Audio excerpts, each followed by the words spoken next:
Okie dokie. Today we're going to be looking at something called the Cayley Hamilton Theorem for eigenvalue matrix polynomials. So let's take a quick look at this. The Cayley Hamilton Theorem states that the polynomial of the eigenvalues, if the polynomial of the eigenvalues equals the determinant of the A matrix minus lambda constant times the identity matrix, then the polynomial of the eigenvalues equals the polynomial of the matrix. I wrote here where A is a matrix. Okay, so what does this mean? Well, that's why we have an example, so we see, because this might look confusing, but as we can see, it'll be very simple if you know your eigenvalue matrix analysis. Okay, so let's take a look at an example. We'll also assume A equals 4, negative 2, the matrix 4, negative 2, 5, negative 3. And what we're going to do is we're going to figure this out right over here. The determinant of A minus lambda I, of course, is the determinant of subtract lambda from the diagonals right there. So all I've done is done minus lambda and minus lambda. The determinant of this, of course, is this times this minus this times this. So minus negative 2 times 5 is a plus 10. So the determinant of this is this. And if you do a little bit of foiling and algebra, this becomes this. So this is our polynomial, this is what's called our eigenvalue polynomial right there. And what Cayley Hamilton Theorem says is that if you want, you can have the lambdas in this polynomial, and that equals 0. I apologize, so I'll make sure you understand. This is the polynomial equation, equals 0. And so this is valid for the eigenvalues of this matrix, but it's strangely enough, it's also valid for the matrix itself. So that means that not only are if you take an eigenvalue from this matrix, square it minus the same eigenvalue minus 2, you'll get 0. What you'll also get is lambda squared can be A squared, lambda can be A minus 2, and in matrix equations, this is 2 times 1 in a number equation. But in a matrix equation, you can't have a 1. You have to have a matrix and matrix and a matrix. And the matrix is what's called the identity matrix. And if A is a 2 by 2, then it's the 2 by 2 identity. If it's a 7 by 7, it's the 7 by 7 identity. So this eigenvalue polynomial becomes this matrix polynomial. Now, a lot of people say, who cares? You know, you would think who cares, but there's a very important reason why this is important. And that is, first of all, we can solve for A squared and just scoot these people over. And next we can say, hey, what is A cubed?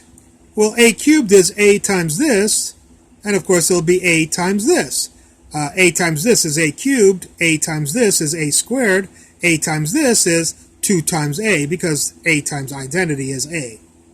So A cubed equals A squared plus 2A. But we know what A squared is. A squared we know is A plus 2I. So A cubed equals this guy, which is A plus 2I, plus 2A, which is this guy. So A 1A plus 2A is 3A, and this is 2I right here. So this becomes this if we simplify. Well, we can do this again. A4 is A times this and A times this. So A times this is this, A times this is this, A times this is this. But we know who A squared is. A squared is A plus 2I. So we'll take these people and plug them right in there, which is what I did right here. So there's the 3, there's A squared, and there's the 2A. And we can multiply that out, and we get 5A plus 6I is A4. Now, we do this again for A5 and A6. I wanted to do a few examples here because we're going to figure out a general formula for this. But right now I want to let you know why we do this. And that is because if A4 equals 5A plus 6I, you have two choices. You can take 4 of these matrices and multiply them together, which is going to be a little bit, labor intensive. So you can either do this side if somebody asks you for A4, or you can do this side. Well, this side will be a lot easier because this side doesn't tell you to take 4 of these. It just says take this guy, multiply times 5, multiply everybody times 5, and add to that 6 times I, and 6 times I would just be the matrix 6I would be the matrix 6, 0, 0, 6. That's a 0. So multiplying this by 5 and then adding this matrix to the result of that is going to be a lot easier than multiplying 4 of these together. And if you go, nah, I like multiplying matrices, I'll do 4. Okay, do you want to do 6 of those, or do you want to do 21 times this plus 22, basically 22, 22, 0, 0, and add 22. I promise you this person will get done faster. And for anybody who says, I love multiplying matrices, I want to do it this way, that's fine. But when you program a phone or a television or a computer, and you force the computer to do, say, no, computer, I don't want to learn Cayley Hamilton Theorem.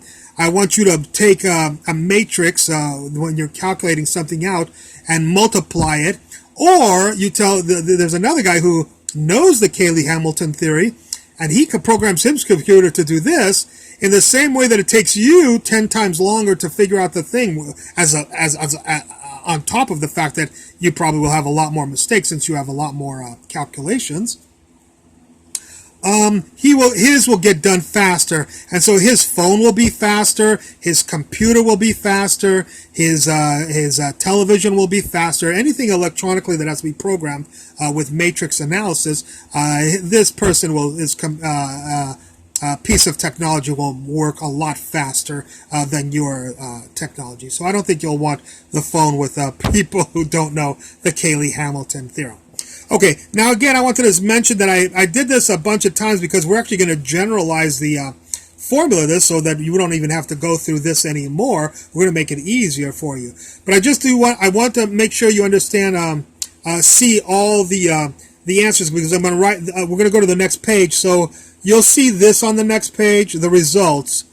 You'll see this on the next page. You'll see this on the next page. You'll see this guy, the result of A5, and you'll see this on the next page, okay? So I just wanted to mention that those are the things that we just want to see the results so we can hopefully find some pattern between this, and this, and this. For you geniuses, you probably already see the pattern. For people like me, I have to think about it for a little while, okay?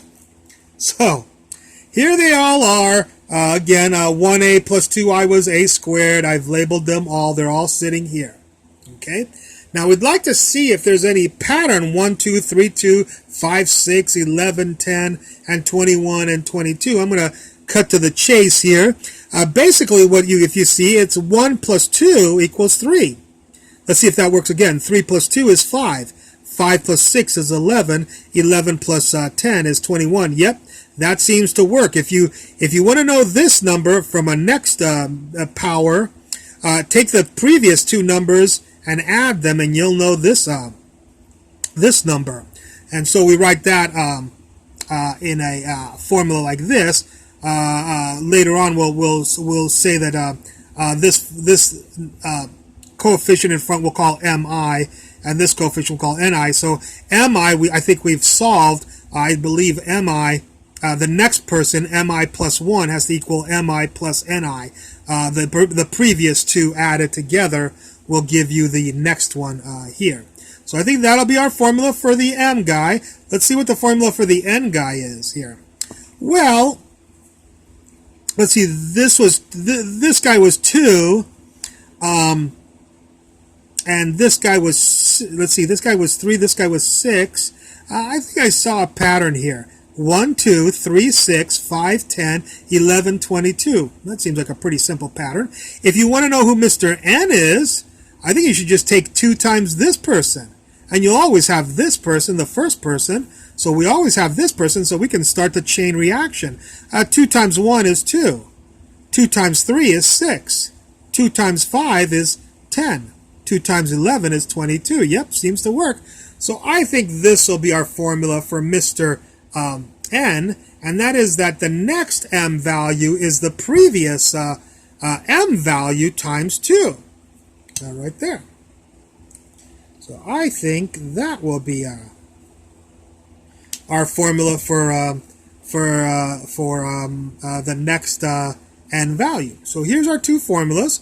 They work for, we're going to say I equals 2, 3, 4, not 1, of course, because we'll see why in just a second. If we put a 2 in here, then this will be n sub 3, of course, if you put a 2 in here.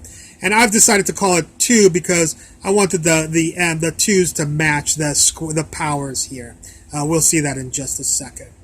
Okay, it's quite a mess down here, and here I just wanted to show you real quickly that m2 is equal to 1 for I equals 2, m2 is equal to 1, and n2 was equal to 2. So that's where we start. These are the starting points. And m3 will equal this plus this, which is what we've already said, m2 plus n2. And n3, the next n guy, will be 2 times m2, which is 2 times 1, which will be 2. All right? Okay, down here I've written that if you want to know a to some power I plus 1, that equals m sub I plus 1 times the matrix A plus n times I plus 1 times the matrix, the identity matrix, okay? And that's basically just plumping these into this formula right here. So, let's see how we can do that. We'll do for I equals 2.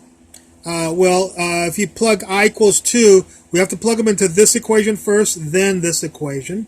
So stick 2 into here, m2 plus n2, m2 plus n2, and that will equal, stick 2 into here, 2 plus 1 is right there, m2 plus 1. So m3 equals, who was this guy? m2, he was 1 plus 2, right there. So m3 will equal 3, which is true right there. So this formula is good. And if you want to know the n guy, to do the n, you'll stick in I equals 2, so stick in a 2 and a 2. So that'll be m2, this will be n2 plus 1, that'll be n3. So I want to make sure you understand this goes down. And this calculation goes down. Alrighty. I should put a wall here. I'm trying to put a red wall here. Because this is one calculation, that's another calculation. Okie dokie. Now, so 2 times, who was m2? m2 was 1. So 2 times 1 is 2, so n3 will equal 2.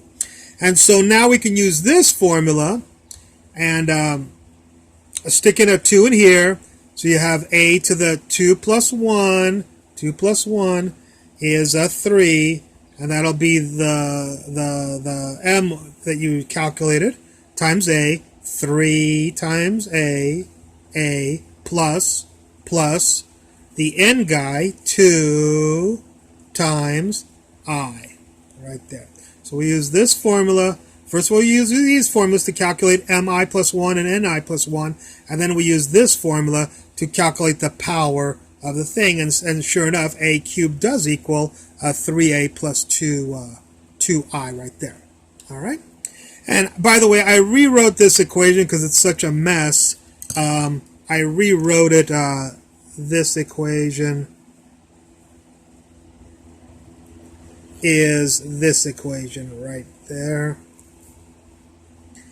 So just wanted to make sure you realize this is ai plus 1, there's ai plus 1 equals mi plus 1, m sub I plus 1 times a plus n I plus 1 times I.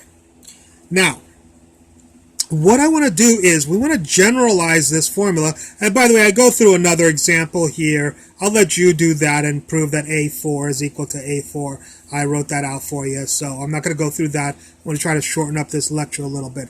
But what we want to do is generalize this to be able to do any matrix. So not just that particular matrix, because this formula right here, this formula only works for that particular matrix. The 2 is going to change here in just a second. So, all right, multiply and multiply. All right, this is multiply and multiply and multiply.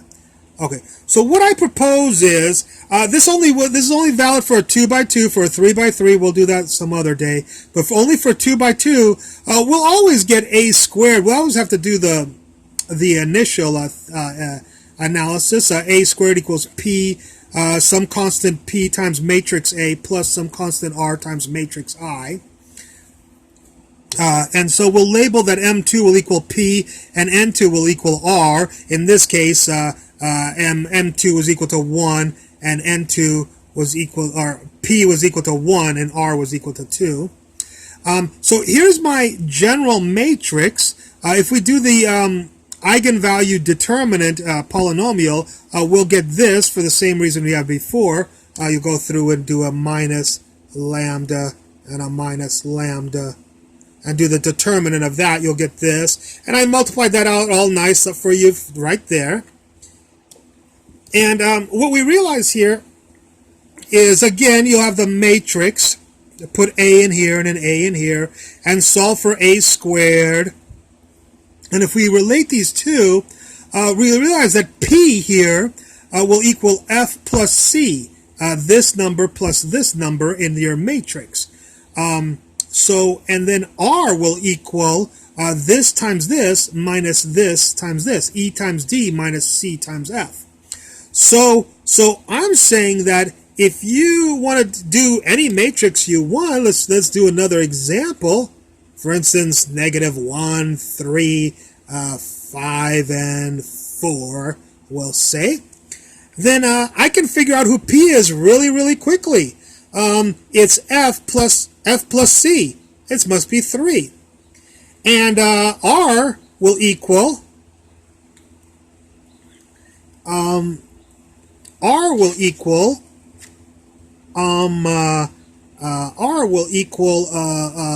this times this, 15,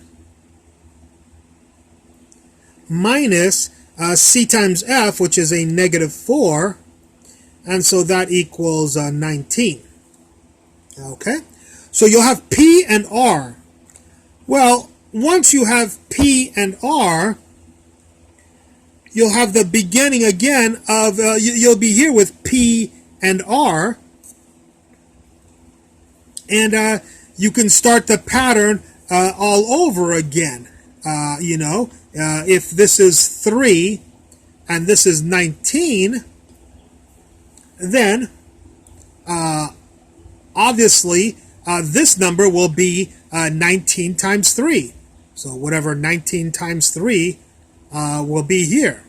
And then this number will be 3 plus 19, basically 22 will be here.